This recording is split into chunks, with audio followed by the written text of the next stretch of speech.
할렐루야. 우리 한번 따라해 보겠습니다. 기도의 요구.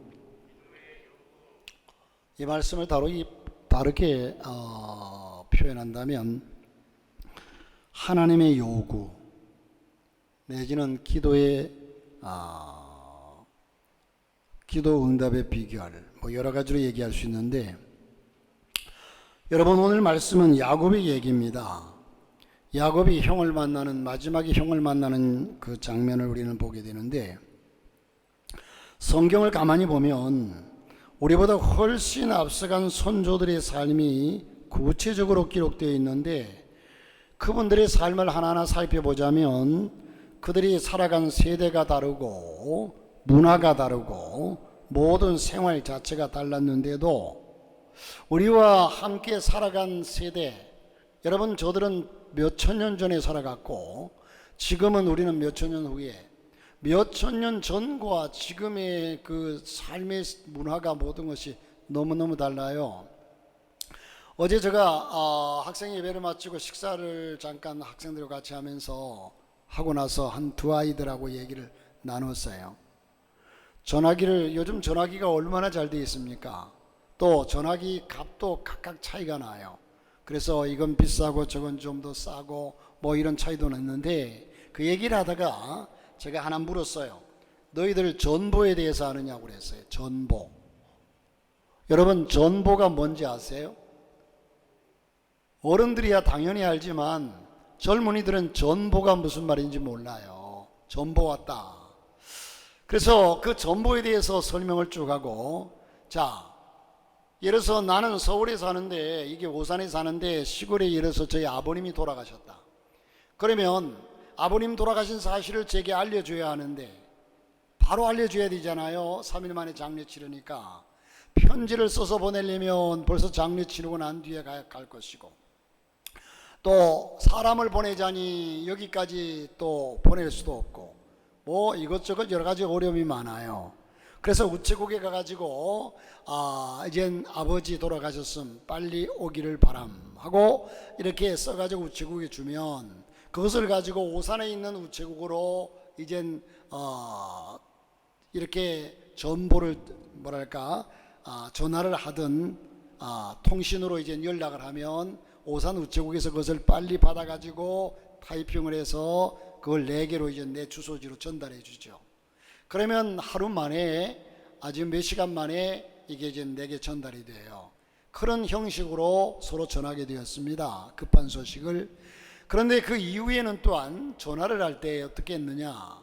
여러분, 어른들은 기억이 나겠지만 전화국에 가지고 전화를 신청해 놓고 기다려요. 그러면 한참 후에 전화가 나왔다고 하면 가서 통화를 하는데, 그것도 마을에 전화가 한 대 있으면 그 한 대에 전화를 해가지고 나 누군데 우리 집에 이렇게 좀 연락해달라, 이렇게도 하고요. 그런데 지금 각 사람들의 어린 아이들의 손에까지 핸드폰이 다 쥐어져 있습니다. 그래서 무슨 일이 일어나는지 금방금방. 그러니까 제가 이 말씀을 드리는 것은 세대가 이렇게 변했어요.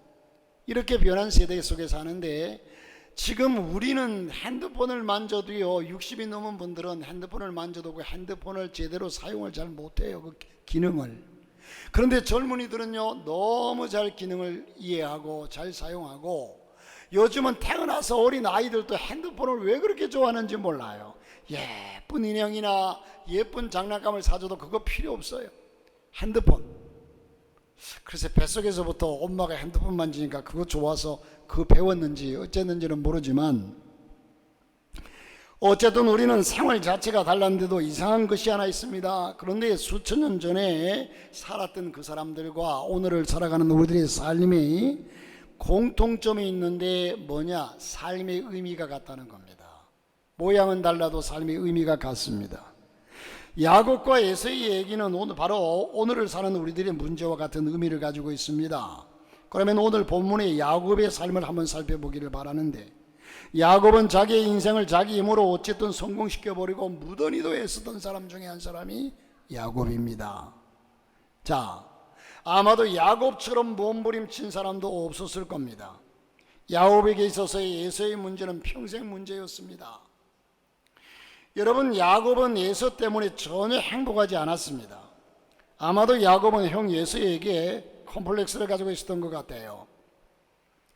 그도 그럴 것이 동생도 한 1년 뒤에 나이가 1살 어리다든지 이렇게 태어난 것도 아니고 자기가 먼저 태어나 보려고 형의 발 뒤꿈치를 붙잡고 나오기까지 간만의 차이로 동생이 되었습니다. 여러분, 지금은 형과 동생이 아버지 유산을 나눌 때에도 그렇게 큰 차이가 나지 아니하고 공평하게 나누게 돼 있잖아요. 그러나 과거에 이때 당시에는 장자로 태어난다는 사실의 특권이 얼마나 큰지 몰라요. 아버지가 그를 위해서 축복해주고, 그러므로 장자의 명분을 가졌다는 사실은 축복의 아주 큰 비결이라는 겁니다. 그러니 동생으로 태어났으니 억울하기도 할 만합니다. 그래서 그는 동생이라는 것도 형의 직업적인 화려함에도 이젠 동생이라는 처지, 또한 형은 사냥꾼으로서 가서 큰 짐승도 잡아오고 화려하죠. 그런데 자기는 집에서 심부름이나 하고 하는 이 모든 것에 짓눌려서 컴플렉스가 있었으리라는 생각도 듭니다. 야곱은 그것을 극복해 보려고 모든 것을 형에게서 빼앗아 봅니다. 자, 더 나아가서 부모의 사랑도 빼앗고 장자의 명분도 빼앗고 아버지의 축복 기도도 빼앗아 봅니다. 야곱은 생각하기를 행복하지 않는 이유가 형이 자기를 행복하게 할 만한 것들을 다 가지고 있었기 때문이라고 여겼기 때문입니다. 여러분, 가인과 아벨이 제사할 때에 하나님이 가인의 제사를 받으시고 아벨의 제사를 받지 않으셨죠? 그러니까 가인은 생각하기를 가인의 제사는 받지 아니하시고 아벨의 제사를 받으셨어요. 그런데 이 가인이 생각하기를 아벨의 제사 때문에 자기 제사를 안 받은 줄로 생각하고 아벨을 제거하면 이제 앞으로는 자기 제사를 받을 것이라고 착각했습니다. 여기에 이 요셉이 지금 야곱이 눈에 보이는 조건들을 가지고 자기의 불행의 모든 이유를 따집니다. 여러분, 어제 저녁에 어떤 드라마 속에 여러분 어제인가 보셨을 줄 압니다만은 이런 대사가 나와요. 그 대사를 딱 들으면서 참 새로운 것을 느꼈는데, 집에 시아버지가 쓰러지고 또 가족 중에 암이 드러나고 이러니까 아주 가정이 그냥 혼란에 빠졌어요. 그러니까 하는 얘기가, 그 어머니가 하는 얘기가 내가 이비방정을 떨어서 그렇다고 그래요. 똑같은 대사는 아닌데 의미가 그래요. 내가 이비방정을 떨어서. 왜 이비방정을 떨었냐? 아침 해먹고 나면 낮에 또 빨래하고 뭐 하다가 보면 점심 해야 되고, 점심 해먹고 나면 오후에는 또 뭐 빨래하고 뭐 집안일 청소하고 하다 보면 또 저녁 해먹고, 맨날 다람쥐 쳇바퀴 돌리듯이 아침 먹고 나면 점심하고 점심 먹고 나면 저녁하고 이렇게 살아야 되느냐고, 이렇게 불평원망을 했더니 그래, 그렇게 살아보지 말아라 하고 그런 것 같다고. 그러니까 아침 해먹고 점심 먹고 저녁도 해먹고 이렇게 사는 것이 얼마나 행복인지를 깨닫지 못했다는 거죠. 얼마나 행복인지를 깨닫지 못했다는 거죠. 자, 여러분, 야곱은 그 모든 문제를 극복해 버리고 모든 것을 형 에서에게 빼앗아 봅니다. 조건이 거기에 있다고 생각했습니다. 그러나 야곱이 모두 빼앗아 보아도 야곱의 삶이 행복했던, 지금 야곱이 부러워했던 모든 것을 형에게서 다 빼앗아 가졌어요. 다 빼앗았습니다. 야곱이 모두 빼앗아 보아도 야곱의 삶이 행복해지는 것은 아닌 것 같습니다. 오히려 그의 삶은 얽히고 설켰고 결국은 정든 집을 떠나야만 했습니다. 아버지의 곁을 떠나 멀리 바다나람에 있는 삼촌 라반의 집에서 20년을 살았습니다. 그곳에서도 역시 행복하지 않았습니다. 왜? 거기서도 그는 삼촌 라반의 것을 빼앗아 봅니다. 빼앗았다는 표현이 정확하지 않지만 그의 딸, 외삼촌의 딸 라헬과 레아를 모두 둘을 부인으로 맞이하게 됩니다. 그리고 삼촌이 없던 사이에 삼촌의 양을 도둑질하다시피 해가지고 자기 양으로 만듭니다. 그는 또 그 가진 것으로 인해서 삼촌과 함께 살 수 없고 결국은 고향으로 돌아오게 됩니다. 여러분, 이러다 보니까 인간관계가 다 파괴되잖아요. 이젠 형을 속이다 보니까 형과 원수가 졌습니다. 이젠 또한 외삼촌 집에 올 때에는 아마 외삼촌이 이 야곱을 기쁨으로 맞이했을 겁니다. 그런데 그가 자기 삶에 자기 위주로 자기 이기주의적인 삶으로 살다 보니까 나중에 외삼촌과의 척을 지고 원수가 돼요. 그러니까 같이 살 수가 없게 돼요. 이런 여러 가지 삶 속에서 우리는 인간관계가 얼마나 중요한가. 여러분, 이런 야곱을 보면서 여러분과 같다는 생각이 들지 않습니까? 뭐가요? 야곱이나 우리가 아무리 내 방법으로 모든 것을 다 동원시켜 봐도, 뭔가 목표를 가지고 그 꿈을 이루어 봐도 행복하지 못하다는 사실입니다. 아무리 나 혼자서 몸부림쳐 봐도 인간의 힘만으로는 어찌할 수 없어. 주님 의지합니다. 주 의지합니다. 성령으로 충만케 하여 주소서. 여러분, 인간은요, 저와 여러분이 세상 것을 많이 가짐으로 인하여 행복해지는 것이 아니라 하나님의 형상으로 만든 존재이기 때문에 하나님의 은혜가 나와 함께 하시고 하나님께서 나와 함께 하실 때에 진정한 행복을 가지게 될 줄로 믿습니다.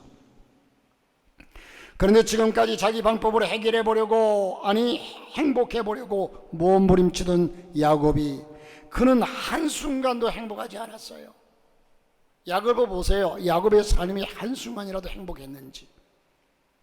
그래서 그는 지금까지는 자기 방법과 자기 생각으로 해보려고 몸부림쳤는데 이제는 방법을 달리합니다. 첫 번째가 삶에 넘을 수 없는 장벽 앞에서, 그는 이제는 더 이상 자기 방법으로 해결할 수 없는 방법 앞에서 기도하는 야곱을 봅니다. 고향으로 돌아오던 야곱은 아마도 이 모든 것으로 인해서 말년을 편하게 보내려 했는지도 모릅니다. 그러나 야곱에게 엄청난 소식이 들려오는데 20년 전의 일로 인해서 에서가 400명의 군대를 이끌고 자기를 죽이러 온다는 겁니다. 야곱은 짐작을 했을 겁니다. 내가 형에게 가가지고 형이 20년 전의 일이니까 잊어버릴 수도 있지만 그러나 나에 대한 감정은 있을 것이다 라는 것을 생각하고 갑니다. 이럴 줄은 알았습니다. 그런데 이렇게 엄청날 줄은 몰랐습니다. 왜냐하면 20년 전에는 에서 하나만 감당하면 되었었는데 이제는 그의 목숨이 위태로워졌습니다. 잘 훈련된 군사가 400명씩이나 끌고 자기를 죽이러 온다는 겁니다. 야곱은 감당할 수 없는 장벽 앞에 부딪히고 말았습니다. 그래도 야곱은 자신의 방법을 앞세웠습니다. 그 가운데서도 자신의 방법을 세우면서 먼저는 에서의 마음을 풀어보려고 자기가 가진 것을 3차례에 걸쳐서 먼저 재산을 보내봅니다. 이것을 보고 형의 마음이 풀리리라는 생각을 가지고 풀어지도록 했습니다. 자신이 가진 모든 재산을 또 보냅니다. 그리고 아내를 보냅니다. 자식들을 앞서 보냅니다. 그래도 야곱의 문제는 풀릴 기미가 없고 불안하기 짝이 없습니다. 기가 막히죠? 지금 이것들을 위해서 자기의 가진 재산 모으기 위해서 그것을 목적하고 얼마나 힘쓰고 했었고 20년이라는 세월을 여러분 예나 지금이나 고향을 떠나서 타지에서 20년을 한 번도 고향에 와보지도 못하고 살아간 삶이 얼마나 외롭고 힘들었겠습니까? 그는 또한 외삼촌과의 갈등 속에서 라헬을 좋아해서 라헬을 아내로 얻으려고 7년 동안 죽자사자 일했더니 삼촌이 자기를 속이고 레아를 주지 않습니까? 그래서 또한 라헬을 얻으려면 7년을 더 하라고 해서 7년 동안 또 있는 힘을 다해서 봉사했더니 결국은 2 여인을 얻었어요. 2 여인을 얻고 재물을 얻었습니다. 그러면 행복할 줄 알았습니다. 불행 끝 행복 시작일 줄 알았습니다. 그런데 이게 웬일입니까? 불안하기 짝이 없어요. 결국 야곱은 야복나루에 혼자 남게 되지요. 다 떠나보냅니다. 여러분, 다 떠나보내서 누구의 손으로 지금 안겨줍니까? 400명씩 훈련된 군사를 끌고 오는 에서의 손에 다 넘겨준 겁니다. 다시 저들이 죽일지도 살릴지도 모르고 되찾을 수 없는 겁니다. 한순간에 다 빼앗겠다고 해도 과언이 아닙니다. 야곱은 그렇게 좋아하고 귀하게 여기며 사랑하던 모든 것을, 지금까지 그것을 얻기 위해서 힘쓰고 애쓰고 모든 방법을 동원했던 그 모든 것들을 다 에서에게로 보내보지만 그 장벽 앞에서는 한 걸음도 나가지 못합니다. 지금 이 야곱이 야복 나루토에서 다 보내놓고 자기 발걸음은 떨어지지가 않아요. 불안해서 더 이상 이젠 야복 나루를 건널 수가 없습니다. 사랑하는 성도 여러분, 한 가지 기억할 것이 있습니다. 이 장벽 앞에 부딪히니까 야곱이 좋아하는 모든 것이 다 자기를 떠나버립니다. 떠나보낼 수밖에 없는 처지에 놓였습니다. 야곱은 자기가 최고로 여기는 것을 위해서 부모를 속이기도 하고 형을 속이고 가지고 싶은 것 다 가졌습니다. 야곱은 출세하기 위해서, 돈을 벌기 위해서 부모를 떠나기도 하고 형제와 원수지기도 하고 척을 지고 세상에서 이런 짓 저런 짓 다 하면서 다른 사람의 모든 것을 다 빼앗아 보기도 합니다. 가지기 위해서 인간관계를 무시하고 살아가기도 합니다. 결과가 뭡니까 여러분? 오늘 저와 여러분의 삶 속에 이런 삶이 우리 삶 속에 깃들어 있지 않습니까? 이 모습이 오늘을 사는 현대인들과 다를 바가 없습니다. 오늘날도 사람들은 자기가 이루고 싶은 욕망을 위해서 부모도 형제도 친구도 속이고 있는 힘을 다해서 몸을 쳐봅니다. 그러나 야곱을 보십시오. 여러분이 야곱이 인생의 예외적인 삶이 아닙니다. 보편적인 삶입니다. 오늘 우리의 삶 속에 깃들어 있는 삶입니다. 야곱은 특별히 예외적인 삶을 살았다? 아닙니다. 야곱이 얻은 가진 것들이 삶의 커다란 장벽 앞에서 아무것도 아닌 것이 되어버리고 말았던 겁니다.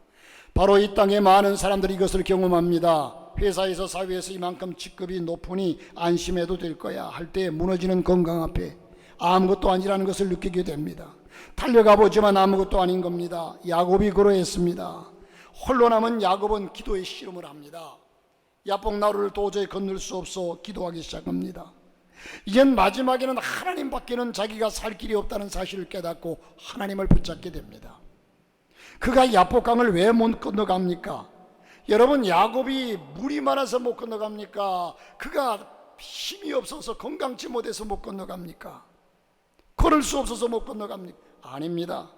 지금까지 야곱은 잘못 살아온 삶의 그 강을 건너지 못하고 있는 것입니다. 이제야 그는 하늘을 바라봅니다. 지금까지는 그저 땅만 보고 하늘도 주위도 돌아볼 겨를이 없었습니다. 그러나 여러분, 나와 여러분은 아무리 바빠도 하늘의 하나님을 바라보고 주위의 이웃을 바라보며 살아갈 수 있기를 주님의 이름으로 축복합니다. 이제야 야곱은 지금까지 자기 방법으로 살아왔다고 자부했으나 이제는 자신으로는 도저히 어쩔 수 없다는 사실을 스스로 깨닫게 됩니다. 하나님 앞에 엎드리게 됩니다. 하나님께 기도하게 됩니다. 야곱의 기도는 어떤 기도였습니까? 밤이 맞도록 하는 기도였습니다. 밤이 맞도록, 뼈가 부러지도록 하는 기도였습니다. 하나님과 씨름하는 기도였습니다. 그는 지금 기도의 씨름을 하고 있는 겁니다. 그는 평생에 하나님 앞에서 이렇게 간절해 본 적이 없어요. 여러분, 그 전에 야곱이 예배나 기도 생활이 없었겠습니까? 하나님을 찾는 제단이 없었겠습니까? 아닙니다. 야곱은 기도도 하고 예배도 드렸습니다. 세상을 향해서 간절했지 하나님을 향해서 간절하지 않았습니다. 자기 힘으로 다 할 수 있다고 생각하니까 하나님을 향해서 간절하지 않았습니다. 하나님은 야곱의 삶을 향해서 얻고 싶은 것은 다 얻어봐라. 하나님이 야곱을 보면서 그래, 너 하고 싶은 거 다 해봐라. 그것이 너를 행복하게 하는지 해봐라. 내가 아무리 권면해도 내 얘기는 안 들으니까 너가 겪어보고서 경험하고서 깨달아라. 그러나 우리들은 하나님이 나에게 무엇인가를 줄 것까지 사는 것이 아니라, 다시 말해서 우리가 하나님의 은혜로 사는 것으로, 하나님이 주는 것으로 사는 것으로 생각하는 것이 아니라 세상이 나에게 무엇인가를 줄 것처럼 살아간다는 사실이에요. 다시 말해서 하나님에 대해서 목말라 하지 않습니다. 야곱의 삶은 나름대로 기도하였고 예배했지만 하나님을 향해서 갈급하지 않았습니다. 기도하고 예배했지만 세상의 것을 얻으려고 했고 빼앗으려 했습니다. 야곱은 이런 삶을 살다가 마지막 이젠 장벽에 부딪혀서 그때서야 늦게 깨닫게 됩니다. 세상의 것을 얻기 위해서 그보다도 더 중요한 모든 것을 잃었다는 사실을 늦게 알았습니다. 야곱은 부모를 떠났고 형제를 떠났고 삼촌을 떠났고 이제 가족을 떠나보냅니다. 세상의 것을 얻기 위해서 정작 중요한 모든 것을 다 떠나보내게 됩니다. 사랑하는 성도 여러분, 우리의 중요한 가족들이나 중요한 것을 떠나보내기 전에 하나님을 찾을 수 있기를 주의 이름으로 축복합니다. 우리의 모습 속에서 야곱을 우리는 발견할 수 있는 귀한 기회가 될 수 있기를 주님의 이름으로 축복합니다. 할렐루야. 두 번째는요, 끝까지 기도를 포기하지 않는 야곱입니다.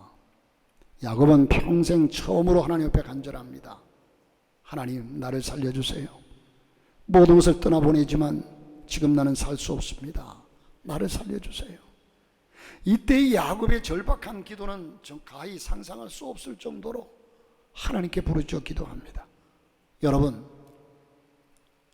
야곱이 재산도 종들도 사랑하는 아내와 자식들도 모두를 보내고서 그것들이 자신에게 닥친 문제를 해결할 줄로 믿었고, 야곱이 왜 무릎을 꿇었겠습니까? 야곱은 다 보냈지만 믿음이 안 옵니다. 다 보냈지만 그렇게 될 확신이 없습니다. 불안합니다. 또 그것들로 해결할 수 없다는 사실을 뒤늦게나마 안 겁니다. 그래서 하나님께 기도하는데 그 모든 것으로 해결할 수 없는 엄청난 문제이기에 그의 기도도 간절할 수밖에 없어요. 지금 야곱의 지금 문제는 사느냐 죽느냐는 기로에 놓여 있습니다. 사람이 천하를 놓고도 목숨을 잃으면 무엇에 유익하리요? 쓸데없다고 했습니다. 사느냐 죽느냐는 기로에 놓였습니다. 이런 야곱의 이러한 기도 앞에 하나님은 만나 주십니다. 하나님은 참 사랑의 하나님이시죠. 이놈아, 내가 그래 하고 싶은 대로 해봐라. 이랬으면 나 그럴 줄 알았다. 너 그럴 줄 알았어. 그러나 너가 심었으니 너가 거둬야지. 할 수 없지 뭐. 이렇게 하신 것이 아니라 그를 만나 주십니다. 아버지에게 탕자가 둘째 아들이 아버지여 내게 재산을 주십시오. 자신만만하게 가서 나는 성공할 수 있다고 생각하고 아버지 것을 빼앗듯이 가지고 나갔습니다. 다 탕진했습니다. 아버지는 이젠 그에게 다 내어주고도 그가 돌아올 줄 알았어요. 돌아옵니다. 거지가 되어 돌아옵니다. 그럴 때 이 아버지가 그 아들을 향해서 그래 내가 그럴 줄 알았어. 이놈아 왜 돌아왔느냐? 가져갈 때는 다 빼앗아가듯이 가져가 놓고 지금 무슨 낯짝으로 돌아왔느냐고 책망하지 않습니다. 우리 하나님 만나 주십니다. 받아주십니다. 잘 돌아왔다고 말씀합니다. 하나님은 기다렸다는 듯이 만나 주십니다. 밤이 맞도록 기도하는 그에게 하나님은 만나 주셨습니다. 그런데 하나님은 다시 말씀하십니다. 야곱아 그만 놓아라. 날이 샌다 말씀하십니다. 그러나 야곱에게는 날이 새는 것과 시간이 가는 것은 문제가 아닙니다. 여러분, 야곱이 죽느냐 사느냐는 문제 앞에서 시간이 가는 것이 문제입니까? 어떤 것이 문제입니까? 날이 새는 것이 문제입니까? 야곱에게는 문제가 될 수 없습니다. 더욱 붙잡고 말합니다. 하나님께서 자신을 놓으면 아무것도 안 된다는 것은 야곱은 이제서야 깨닫습니다. 주 떠나가시면 내 생명 헛되네. 이 사실을 야곱은 이제서야 깨달았습니다. 사랑하는 성도 여러분, 저와 여러분이 하나님의 자녀라고 믿는다면 하나님께서 나를 떠나가시면 나는 아무것도 아니라는 사실을 깨닫기를 주의 이름으로 축복합니다. 여기서 야곱아 놓아라 이렇게 하나님께서 말씀하시는 것은 하나님이 어떻게 보면 엄살을 떠는 것 같아요. 야 놔. 기도하는 사람에게는 하나님은 한 번씩 이렇게 말씀하십니다. 놓으라고. 이 얘기의 의미 속에는 자 놔 하는 것은 내가 그래 나를 얼마나 붙잡는지 보자 하고서 그 마음을 떠보는 의미도 있습니다. 날이 새는 게 무슨 상관입니까? 전능자 되시는 그분께 무엇이 문제입니까? 그렇습니다. 하나님께 기도하는 사람들이 넘어야 할 또 하나의 고비가 있습니다. 바로 이 놓아라 하는 순간에, 이 정도 만남의 순간에 우리는 포기하는 것이 아닙니다. 이 정도면 우리는 하나님을 만났어 하며 포기하는 것입니다. 그렇습니다. 이 정도에서도 얼마든지 우리는 하나님을 만났다고 간증할 수 있습니다. 그러나 여러분 더욱 하나님께 나가야 합니다. 확실하게 나가시기를 바랍니다. 야곱은 여기서 포기할 수 없었습니다. 야곱은 놓지 않았습니다. 그는 목숨을 걸고 그는 매달렸습니다. 우리가 간절해지지 않는 이유가 뭡니까? 하나님은 여러 환경을 통해서 기도의 자리에 우리를 초청합니다. 하나님은 우리에게 이젠 기도하라고 말씀합니다. 그러나 우리는 매달리지 않습니다. 야곱은 놓지 않았습니다. 야곱은 놓지 않았죠. 하나님께서 저를 만지지 않으면 놓지 않겠습니다. 해결해 주시지 않으면 놓지 않겠습니다. 이런 야곱의 반응이 하나님께서 어떻게 하십니까? 하나님은 모든 것을 정하시고 변개치 않은 분으로서 그 뜻을 변개치 않으시는 분이십니다. 여러분, 하나님의 계획을 바꿀 자가 없어요. 그런데 여러분, 하나님은 기도하는 사람 앞에서는 그 뜻을 변개시키시는 분이십니다. 기도 앞에서는 그런 계획과 뜻을 바꾸시는 분이십니다. 히스기야 왕이 병들어 죽게 되었습니다. 그는 하나님께 통곡하며 기도합니다. 살려달라고 기도합니다. 하나님은 그 뜻을 바꾸시고 이사야 선지자를 통해서 15년 동안 생명을 연장시켜 주셨습니다. 우리에게도 기도하라고 하십니다. 그리고 보십니다. 나에게 기도하고 내가 세상으로 가는지, 내가 누구에게 원하는지 보리라고 말씀하십니다. 수로보니게 여인의 기도의 계획을 멈추었던 하나님이십니다. 그러나 많은 성도들이 하나님께 기도하고 그 원하는 것은 세상으로 향합니다. 여러분, 기도해놓고 세상에 가서 세상이 나에게 줄 알고 찾는 어리석은 사람들 아닙니까? 많은 사람들이 병이 오면 모든 영적인 것을 덮어두고 오직 병원만, 의사만 찾습니다. 정말로 하나님이 역사하실 줄로 믿습니까? 의사를, 병원을 무시하는 것이 아닙니다. 그때 더욱더 영적인 것을 붙잡고 기도하면서 나가야 하는데 결국에는 영적인 것도 건강도 잃는다는 겁니다. 세 번째로는 환경을 바꾸시는 것이 아니라 사람을 바꾸는 하나님을 봅니다. 여러분, 기도의 응답은요, 하나님이 환경을 바꾸는 것이 아니라 사람을 바꾸는 겁니다. 제가 여러분이 가끔씩 종종 드리는 말씀이 있죠. 문제가 문제되지 아니할 때 문제가 문제되지 않는다. 이 얘기를 하면서 드리는 말씀이, 여러분도 때때로 힘들고 어려운 일들이 많았죠. 그럴 때 하나님께 부르짖어 본 적이 있죠. 저는 지금까지 목회자로 살아오면서 신학을 공부할 때에 제일 많이 힘들었어요. 그래서 매주 화요일마다 저녁에 안양에 있는 갈멜산 기도원에 올라가서 거기서도 한 40분, 1시간을 걸어서 산 꼭대기에 올라가서, 산 중턱쯤 되는 그곳에 올라가 가지고 하나님께 부르짖어요.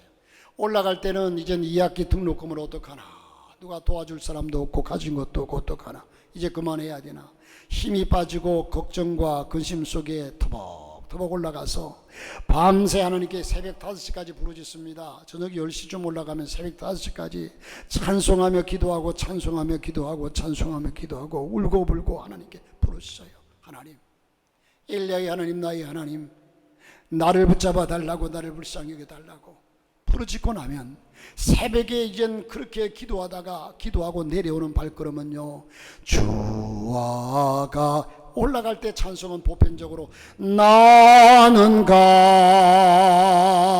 길 모르니 주여 인도하소서, 어디 가야 좋을지 나를 인도하소서. 그리고서 올라가는데 내려올 때 밤새 기도하고 내려오는 발걸음 속의 찬송은 주와 같이 길 가는 것 즐거운 일 아닌가. 찬송이 달라져요. 나라는 존재는, 환경은, 여러분 올라가서 하나님께 기도하다가 하나님께 음성을 들었고 환상을 보았고 절대 그런 일이 없어요. 그런데 올라갔던 진상만 전사와 내려올 때 진상만 전사의 모습이 완전히 다릅니다. 나를 바꿔놓습니다. 걱정하던 문제가 문제되지 않습니다. 하나님이 해결해 하실 거야 믿음이 옵니다. 그러다 보니까 4년 7년 동안, 대학원 3년까지 7년 동안 등록금을 밀려본 적이 한 번도 없어요. 그렇다고 누가 정기적으로 대준 적도 없어요. 제가 나가서 돈 번 적도 없어요. 하나님이 때를 떠난 누군가를 통해서 허락하셨습니다. 할렐루야. 문제가 문제되지 아니하면 내 속의 걱정과 근심 속에서 문제를 문제 삼고 어쩔 줄 몰라 하는 문제가, 기도하고 나니까 이것이 문제가 안 돼요. 이것쯤이 하나님 다 아실 거예요. 믿음이 가요. 확신이 가요. 이렇게 되고 보니까 그 문제가 정말 문제가 안 되더라고요. 풀리더라고요. 하나님은 나를 먼저 바꾸십니다. 할렐루야. 기도하면 하나님은 우리를 먼저 바꾸신다는 겁니다. 이러한 야곱에게 하나님께서 물으십니다. 내 이름이 뭐냐? 단순히 이름을 묻는 것이 아닙니다. 고백을 원하시는 겁니다. 여러분, 야곱이라고 이름의 뜻이 뭡니까? 야곱이라고 이란 창탈자, 속이는 자, 빼앗는 자, 이런 뜻입니다. 야곱, 내 이름이 뭐냐 물을 때 내가 야곱입니다 하는 얘기는 하나님, 내가 지금까지 창탈자로 살았습니다. 빼앗는 자로 살았습니다. 속이는 자로 살았습니다. 이런 고백이에요. 야곱이 자기 이름을 말하면서 자기 삶을 고백합니다. 기도하고 예배했지만 한 번도 하나님의 뜻대로 산 자가 아니라 내 마음대로 산 자였습니다. 빼앗는 자였습니다. 그래서 하나님께서 그 이름을 바꾸어 주십니다. 내 이름을 이스라엘이라 하라. 내가 하나님과 기로워 이겼다는 뜻입니다. 야곱이 더 이상 야곱이 아니라 이스라엘이 되었습니다. 이 야곱의, 이젠 야곱의 이름이 이스라엘로 바뀌어서 그 이스라엘이라고 하는 이름이 현재 이스라엘 나라의 국호가 되었습니다. 자, 기도가 가져다 주는 가장 큰 복은 뭡니까? 여러분, 우리가 기도할 때 정말 하나님의 포커스는 내가 변하는 겁니다. 내가 변하는 겁니다. 나의 기도로 환경을 바꾸고자 할 때 하나님은 나를 바꾸십니다. 야곱이 에서의 문제로 기도할 때 하나님은 야곱을 바꾸셨습니다. 우리가 생각하는 축복은 언제나 환경을 바꾸어 달라는 겁니다. 여러분, 그러므로 우리가 환우들을 위해서도 많이 기도하지만 저들의 병마를 하나님 속히 치료해 달라, 중요한 얘기입니다. 기도해야 합니다. 그러나 하나님, 저들이 병마 속에서 자신을 발견하고 하나님을 제대로 만나는 역사가 있게 해달라고, 하나님을 제대로 만나고 자기 입으로 하나님을 제대로 고백하고 하나님을 찾으면 하나님께서 고치십니다. 할렐루야. 야곱을 보면 환경이 바뀐 적이 많지만 사람이 바뀌지 않았습니다. 요즘에 이 경제가 어렵다 보니까 로또 복권을 사는 사람들이 많다고 그래요. 여러분, 복권 사지 마세요. 복권은 성경적이 아닙니다. 저는 확실하게 얘기해요. 불로소득입니다. 아이, 재미로도 사보지 마세요. 어디 가서 운세 보는데 옆에 아이, 재미로도 보지 마세요. 재미로도 사지 마세요. 그런데 사람들이 복권을, 여러분, 요즘 옛날 주택 복권은 뭐 1억, 2억, 5천만 원부터 뭐 이렇게 뛰었는데 지금 로또 복권은요 몇십억, 최소 단위가 몇십억, 몇백억. 여러분, 몇백억은 천문학적 숫자예요. 우리는 상상도 못할 숫자예요. 이런 것을 타게 돼요. 그런데 보세요, 통계적으로 보면 복권 당첨자의 46%, 거의 50%가 가정이 깨어졌습니다. 그것이 행복을 가져주는 것은 결코 아닙니다. 결코 아니에요. 가정이 깨어지는 사람들을 보편적으로 보면요, 보편적으로 예외적도 많지만 뭐 이혼이 죄는 아닙니다. 그럴 수 있어요. 성경에도 그것을 허락했어요. 그러나 그리스도인들은 바람직하지 않죠. 그리스도인들도 이혼할 수 있어요. 뭐 이혼하는 사람들을 정죄하는 게 아니라. 그러나 보편적으로 보면 잘 사는 사람들이 이혼을 그렇게 많이 해요. 잘 사는 사람들이. 여러분, 내가 변하지 않기 때문입니다. 여러분의 기도 앞에 환경이 바뀌었으면 좋겠습니까? 아니면 여러분 자신이 바뀌었으면 좋겠습니까? 내 이기적인 욕심을 꽉 붙잡고서 지금 상대방만 바뀌기를 원해요. 하나님은 그런 하나님 아니십니다.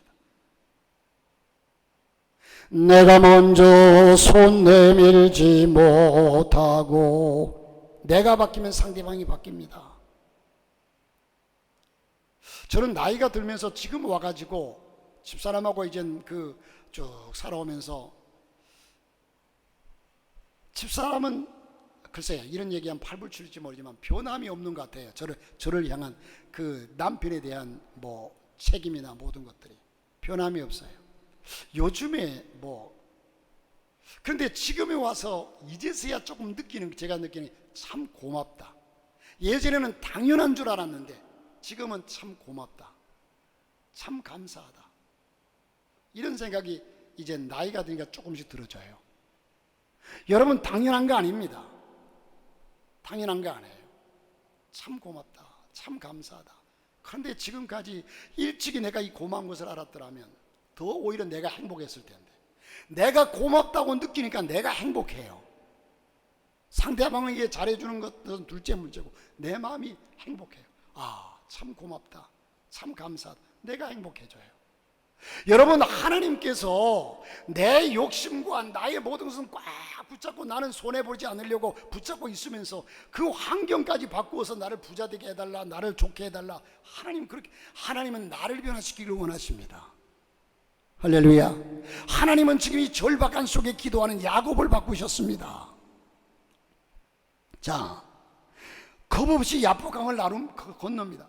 보세요. 이 야복강 나루터에서 그는 두려워서 불안해서 형이 무서워서 발걸음이 떨어지지 않아요.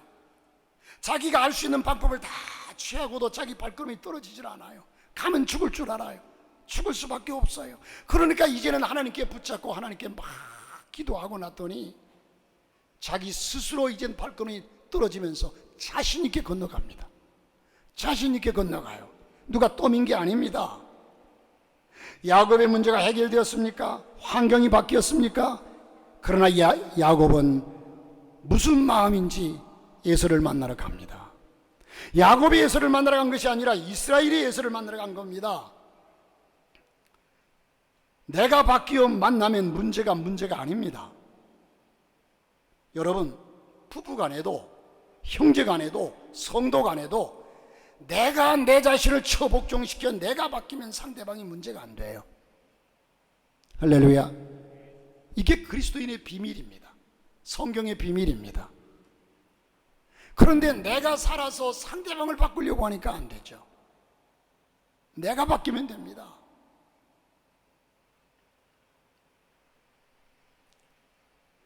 하나님은 기도하는 야곱의 환경을 바꿔주신 것이 아닙니다. 야곱을 바꿔주셨습니다. 이스라엘이라는 모습으로 바뀌어 만난 겁니다.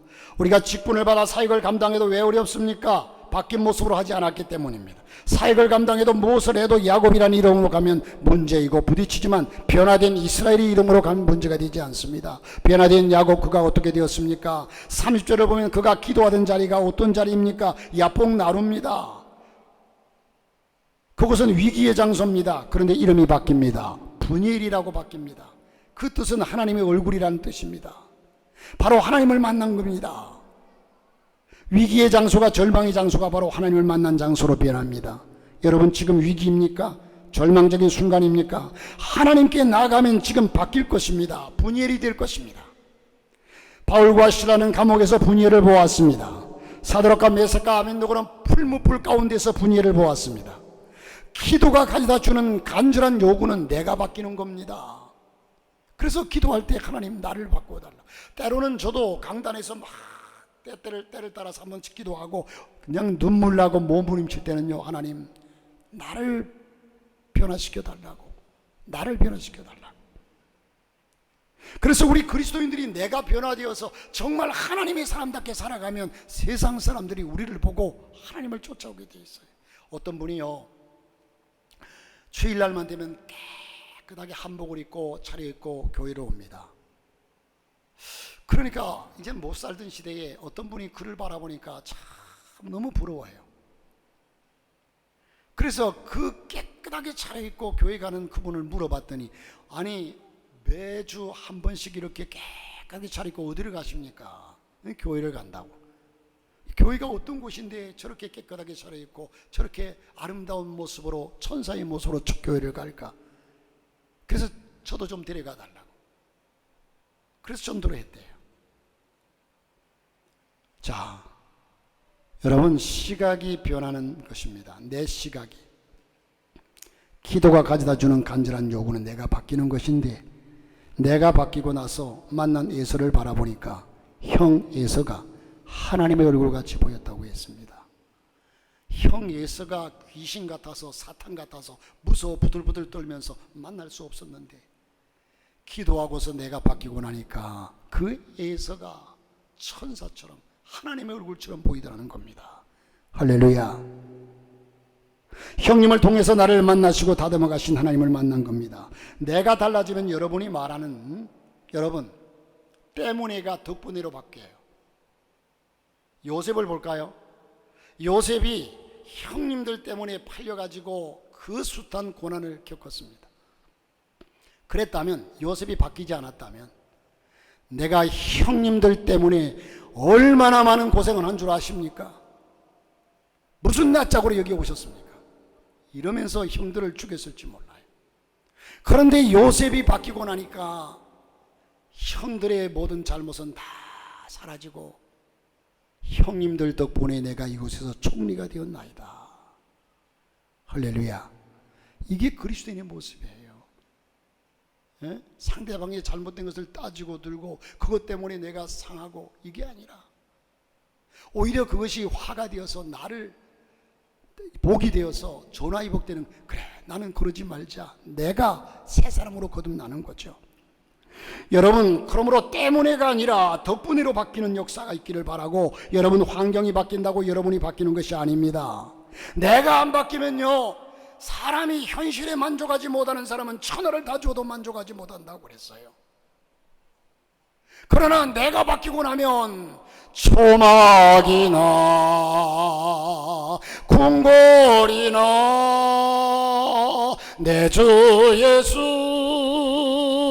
모신 곳이 그 어디나 하늘나라, 내가 바뀌면 그 어디나 하늘나라입니다. 여러분이 고통하는 것은 나 때문입니다. 하나님께 기도함으로 내가 바뀌어서 하나님의 은혜와 역사를 여러분의 삶에 나타날 수 있기를 주님의 이름으로 축복합니다.